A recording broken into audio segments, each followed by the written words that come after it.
মধ্যপ্রাচ্য যেন পরিণত হয়েছে এক বিস্ফোরক বারুদের স্তূপে।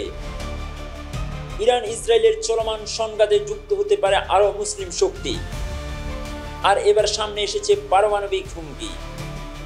সম্প্রতি এক সাক্ষাৎকারে চাঞ্চল্যকর দাবি করেছেন ইরানের ইসলামিক রেভলিউশনারি গার্ড কর্পসের শীর্ষ জেনারেল মোহসেন। তিনি বলেন, ইসরায়েল যদি ইরানে পারমাণবিক হামলা চালায় তাহলে পাকিস্তানও পারমাণবিক জবাব দেবে। আমাদের এই বিষয়ে আশ্বস্ত করেছে পাকিস্তান। যদিও পাকিস্তান সরকার এখনো এই বিষয়ে আনুষ্ঠানিক কোনো বক্তব্য দেয়নি, তবুও এই বার্তা মধ্যপ্রাচ্যে উত্তেজনার নতুন মাত্রা যোগ করেছে।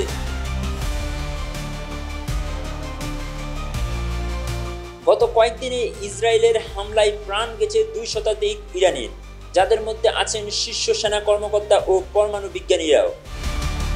ইরানও থেমে থাকেনি।